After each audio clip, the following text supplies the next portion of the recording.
Je vous amène au Congo-Kinshasa, le pays réputé des voleurs en costume au sommet de l'État. C'est extrêmement grave ce que je vais vous révéler dans cette vidéo. C'est du jamais vu sous le soleil. Il vous arrive de fois de vous poser des questions sur les causes justes de la pauvreté en Afrique et de la destruction des États et des nations. Parfois, vous n'avez pas des réponses justes. Aujourd'hui, nous plongeons dans les méandres des scandales financiers qui gangrènent la République démocratique du Congo depuis 2019, sous le régime du président Félix Tshisekedi.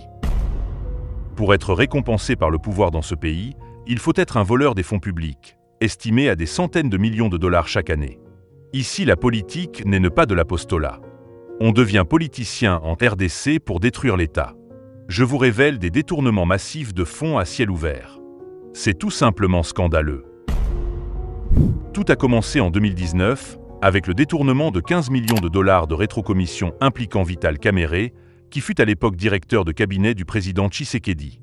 Parce que la règle est de récompenser les voleurs, il est actuellement président de l'Assemblée nationale du Parlement congolais, après avoir été vice-premier ministre en charge de l'économie. Et tout juste après, le déluge de détournements a commencé. 600 millions de dollars détournés à la présidence pour le programme des 100 jours de Félix Tshisekedi. 57 millions de dollars détournés pour le projet de maisons préfabriquées. 324 millions de dollars détournés pour l'organisation de la francophonie à Kinshasa. 102 millions de dollars détournés pour le projet Tshilé-Gelou. 300 millions de dollars destinés au Covid-19 détournés. Ces criminels financiers du régime de Tshisekedi sont allés plus loin, jusqu'à voler 600 millions de dollars pour le projet RAM, qui a vidé les téléphones des Congolais, ce pauvre peuple à la merci des scénarios de crimes depuis la présidence.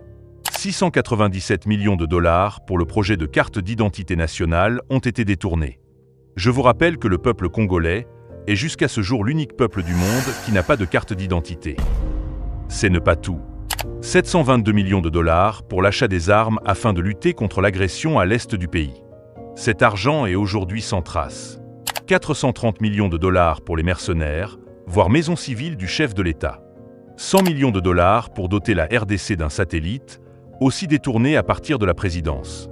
Et ce ne sont que quelques lignes d'un tableau effarant, qui cumule plus de 6 milliards de dollars de fonds publics détournés, dans un pays où on n'a même pas l'eau potable. Ce qui est encore plus grave, c'est qu'il y a eu des projets inexistants. Et des projets qui ont existé ont été abandonnés. Des milliards de dollars volatilisés, des projets fantômes, et un silence troublant des autorités judiciaires. Où est la justice congolaise? Où est la vérité? Voici les faits. Une série de scandales, un même schéma depuis 2019, et c'est toujours des sommes faramineuses qui sont détournées, sous prétexte de grands projets nationaux. Aucune pyramide à Mbuji-Mayi, qui est le fief électoral du président de la République lui-même. 14 millions de dollars détournés sans inquiétude par les copains du président Tshisekedi. Pas d'école construite dans la ville natale du président, pas de drone livré, et aucune trace des 115 millions pour une arène nationale. Les forages, les routes, les bus, les hôpitaux promis, toutes ces promesses électorales sont invisibles après 2 mandats. 10 millions de dollars pour relancer la Gécamine détournée. 32 millions de dollars pour le projet Kinshasa Zéro Trou. Aujourd'hui, la capitale de la RDC a toujours des trous, aucune route praticable, et c'est trop sale. 25 millions de dollars détournés pour la construction de la route Kalamba-Mbuji au Kasaï. 300 millions de dollars détournés pour le soi-disant projet de construction de forages. 13 millions de dollars pour les lampadaires volés. 3 millions de dollars détournés au Sénat. 70 millions de dollars pour relancer la société cominière détournée. Silence radio et coupable au sommet de l'État fait sentir la complicité même du président de la République lui-même.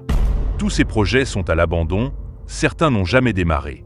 Cet homme Nicolas Kazadi, ancien ministre des Finances, est parvenu jusqu'à dénoncer le système du partage des millions de dollars entre copains à la présidence avant toute exécution des projets fantômes.